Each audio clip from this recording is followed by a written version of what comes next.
کہ یہ لوگ کچھ دین کے ناقل ہیں، کچھ نصوص کے حفاظ ہیں، کچھ کتاب کے حفاظ، کچھ سنت کے حفاظ، اور کچھ کتاب و سنت کے شارحین۔ تو ان سب حضرات کا احترام اس لیے خلف پہ ضروری ہے، ہم پہ اپنے سلف کا احترام اس لیے ضروری ہے کہ ان کی اس دین کے ساتھ نسبت ہے، اور اس نسبت کا میں نے ذکر کر دیا۔ ہمارا دین جسے خاتم الادیان کہا گیا، جسے اسلام کہا گیا، جسے شریعت محمد کہا گیا یا شریعت محمدیہ کہا گیا، جب ہر دین اسلام ہے تو پھر جو موسیٰ علیہ السلام لے کے آئے وہ بھی اسلام ہے مگر وہ شریعت موسوی ہے، جسے عیسیٰ علیہ السلام لے کے آئے وہ بھی اسلام ہے مگر وہ شریعت عیسوی ہے، جسے محمد رسول اللہ لے کے آئے وہ بھی اسلام ہے، وہ شریعت محمدیہ ہے۔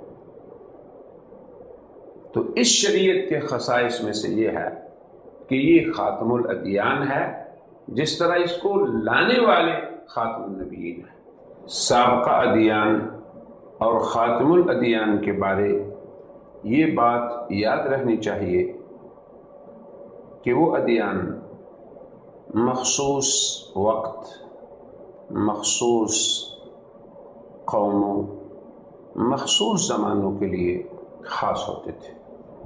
جناب رسول اللہ صلی اللہ علیہ وسلم کا خطاب کسی قوم، کسی خاص طبقے، کسی علاقے کے خاص لوگوں کے لیے نہیں تھا، بلکہ وہ یا ایھا الناس سے شروع ہوتا ہے۔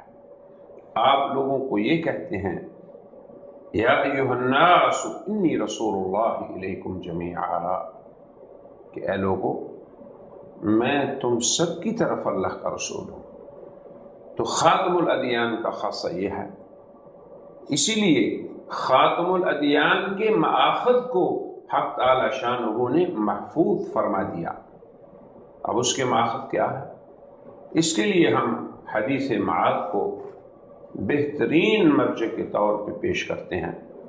جناب رسول اللہ جب حضرت معاذ کو یمن بطور حاکم، قاضی، بطور عامل بھیج رہے ہیں تو پوچھتے ہیں اے معاذ تم کیسے فیصلے کرو گے، کس طرح کرو گے؟ تو فرمایا رسول اللہ کی کتاب سے۔ فرمایا اگر اس میں نہ پاؤ تو فرمایا رسول اللہ کی سنت سے۔ فرمایا اگر اس میں بھی نہ پاؤ تو فرمایا پھر میں اجتہاد کروں گا۔ تو یہ تین مآخذ جو امت کو ملے یہ رسول اللہ صلی اللہ علیہ وسلم کی توجیہات سے، آپ کی ہدایات سے ہی ملے۔ ہر مأخذ کے لیے اس کے آداب ہیں، اور پھر سب سے پہلے قرآن حکیم کو ترتیب ملی، پھر سنت رسول کو، پھر اجتہاد کو۔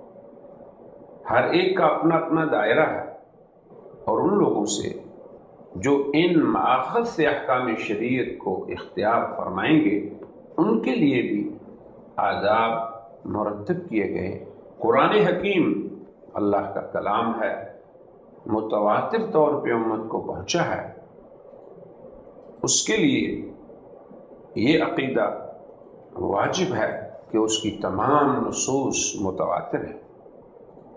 اللہ تعالیٰ نے اسے سینوں میں محفوظ رکھا، پھر ہم دیکھتے ہیں کہ حفاظت کے کتنے ہی ذرائع اس کے لیے استعمال ہو رہے ہیں۔ قرآن حکیم عربی زبان میں نازل ہوا، مگر اس کے مفاہیم و معانی کو خود صاحب وحی نے بیان بھی فرما دیا۔ آپ صلی اللہ علیہ وسلم کا ارشاد ہے کہ اللہ تعالیٰ نے مجھے قرآن حکیم بھی دیا اور اس کا بیان بھی عطا فرمایا۔ تو جب نبی کریم صلی اللہ علیہ وسلم کسی قرآنی نص کا مفہوم متعین فرما دیں تو قیامت تک وہی اس کا مفہوم رہے گا، اس میں کوئی تبدیلی اور کسی قسم کی تحریف و تجدید یا تحقیق کا کی پھر گنجائش نہیں رہ جاتی۔ قرآن حکیم درست ہے، عربی زبان میں ہے، مگر اس کی تفسیر، اس سے احکام کے اخذ کرنے کے لیے علماء کرام نے مفسر کے اندر جو شروط بیان کی ہیں وہ قابل غور ہیں، ورنہ یضل بہ کثیرا ویہدی بہ کثیرا، بہت سے لوگ اس سے گمراہ بھی ہوتے ہیں اور بہت سے ہدایت بھی پاتے ہیں۔ جو ان شروط کا خیال نہیں رکھتے، پاسداری نہیں کرتے، یقیناً وہ اس سے ہدایت نہیں پا سکتے۔ ھدی للمتقین کی شرط کیوں لگائی گئی؟ امام سعید نے اپنی اتقان میں یہ لکھا ہے کہ جو شخص ان 15 قسم کے علوم کا ماہر نہ ہو، اس کے لیے قرآن حکیم کی تفسیر میں خوف کرنا درست نہیں۔ ان میں لغت، نحو، صرف، اشتقاق، معانی، علم بیان، علم بدیع، علم قراءات، اصول دین، اصول فقہ، اسباب نزول، ناسخ و منسوخ، علم فقہ، اور وہ احادیث مبارکہ جو قرآن حکیم کے مجمل اور مبہم کے بیان میں وارد ہوئیں، اور پھر آخری علم فرمایا کہ علم موہبہ اللہ تعالیٰ کی طرف سے انسانوں کو پھر عطا ہوتی ہے جب وہ اللہ تعالیٰ کے ضابطوں کی پاسداری کرتے ہیں۔ اسی طرح احادیث نبویہ جو دوسرا مرجع ہیں، اس کے لیے بھی ان تمام علوم کا جاننا اس لیے ضروری ہے کہ وہ بھی عربی زبان میں ہے، بلکہ اس سے بڑھ کر یہ بھی ضروری ہے کہ احادیث کے اندر چونکہ سبھی احادیث متواتر نہیں، احادیث میں متواتر بھی ہیں، صحاح بھی ہیں، احاد بھی ہیں، اور پھر ان میں جرح و تعدیل بھی ہے، ضعاف بھی ہیں، حسن بھی ہیں۔ تو ان سب اعتبارات کا خیال رکھنا ہر اس شخص کے لیے ضروری ہے جو ان مآخذ سے ہمارے دین کو اخذ کرے۔ اس کے بعد آ کے اجتہاد کا درجہ آتا ہے۔ اسی لیے تو رسول اللہ صلی اللہ علیہ وسلم نے جب حضرت معاذ سے یہ پوچھا تھا کہ تم کس ترتیب سے یہ کام کرو گے، تو انہوں نے فرمایا کہ اولاً کتاب سے، پھر سنت سے، پھر اجتہاد سے۔ تو یہ بات انتہائی ضروری ہے کہ آدمی اس چیز کی پاسداری رکھے۔ اجتہاد ہر کس و ناقص کا کام نہیں، اجتہاد کے لیے بھی ان تمام علوم کی ضرورت ہے جن کے لیے قرآن و سنت کو سمجھنا ضروری ہے۔ اس لیے اجتہاد کو ان علوم شرعیہ کی معرفت کے بغیر کوئی شخص اختیار نہیں کر سکتا۔ سب سے پہلی بات یہ ہے کہ لغت عرب پر مکمل عبور ہو۔ پھر دوسری بات یہ ہے کہ قرآن حکیم سے متعلقہ جس قدر احکام ہیں، عموم، خصوص، مفصل، مجمل، ناسخ، منسوخ، ان سب چیزوں کا درک ہو، ان میں مہارت ہو۔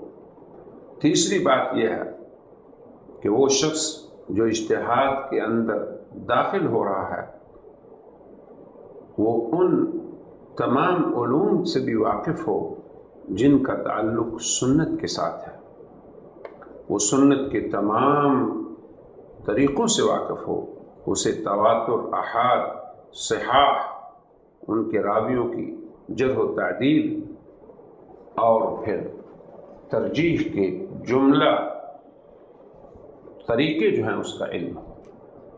چوتھی بات یہ ہے کہ اجتہاد کے دائرے میں گھسنے والا آدمی صحابہ کرام کے اقوال، تابعین کے اقوال اور سلف صالحین کے فتاوی کو بھی خوب سمجھتا ہو کہ کہیں وہ اجماع کو، امت کے اجماع کو، چاہے وہ کسی دور میں بھی ہوا، اس کے خلاف نہ کر بیٹھے۔